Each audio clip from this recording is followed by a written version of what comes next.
আসসালামু আলাইকুম দর্শক, আলুর বয়স যখন 40 থেকে 50 দিন বয়সে কি কি স্প্রে করবেন ও এ সময় কোন ধরনের রোগ বেশি হয় এবং তা কিভাবে প্রতিকার করবেন, এই সকল বিষয় নিয়ে আলোচনা করব এই ভিডিওতে। ভিডিওটি খুব গুরুত্বপূর্ণ আলু চাষী ভাইদের জন্য, মনোযোগ সহকারে দেখার অনুরোধ রইল। মূল আলোচনা শুরু করি। দর্শক, 40 থেকে 50 দিন বয়সে যে সমস্যাটি আসে তা হলো লেট ব্লাইট বা আর্লি ব্লাইট। এই লেট ব্লাইট বা আর্লি ব্লাইট কখন আসে? যখন রাতে তাপমাত্রা 10 থেকে 20 ডিগ্রিতে নেমে আসে, আপেক্ষিত আর্দ্রতা 90 থেকে 100% হলে ছত্রাক খুব দ্রুত বৃদ্ধি পায়। গুড়ি গুড়ি বৃষ্টি ও ঘন কুয়াশা বেশি হলে এ রোগ মহামারী আকারে ধারণ করে। এই জন্য ব্যবহার করবেন ভালো মানের ভালো কোম্পানির ঔষধ। সেক্ষেত্রে ব্যবহার করতে পারেন ফ্লুমেইন অথবা মাইক্রা অথবা সিকিউর, যে কোনো একটি ব্যবহার করবেন। 33% জমির জন্য 125 গ্রাম হারে স্প্রে করবেন।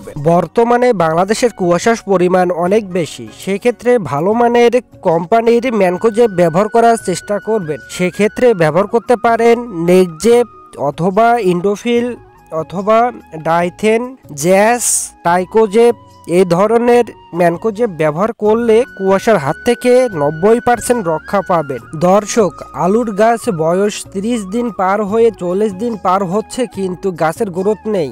গাছটি মোটা তাজা না, গাছটি চিকন ও শক্ত হয়ে গেছে। সেক্ষেত্রে এনএসি গোল্ড ব্যবহার করবেন। এটি ব্যবহার করলে গাছের চেহারা শুধু পরিবর্তন করবে না, গাছের আলুর ধরতির সংখ্যা বৃদ্ধি পাশাপাশি সমানভাবে আলুকে বড় করতে সহায়তা করবে। ন্যাশনাল এগ্রিকেয়ারের এনএসি গোল্ড একটি জাদুকারী পণ্য।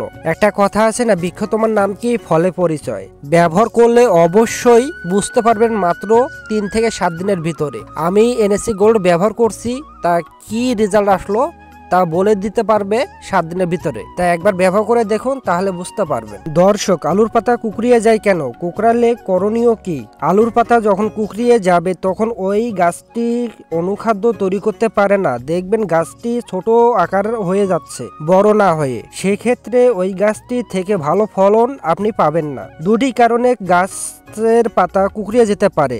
একটি জিঙ্কের ঘাটতি হলে গাছের পাতা কুকড়িয়ে যেতে পারে।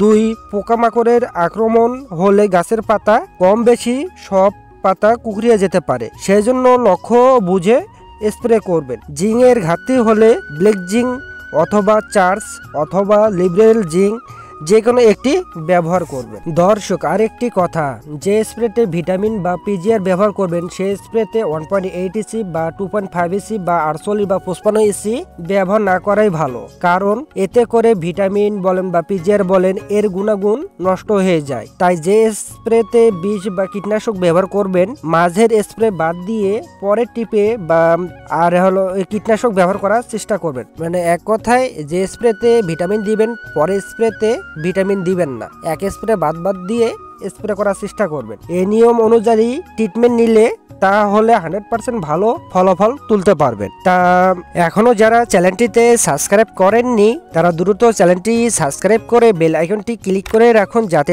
নতুন ভিডিও ছাড়া মাত্রই আপনি নোটিফিকেশনটি পেয়ে যান সবার আগে। কোনো মতামত থাকলে কমেন্ট বক্সে কমেন্ট করে বলতে পারেন। কৃষকের মুখে হাসি ফুটুক এই আশা ব্যর্থ রেখে এখানে শেষ করছি।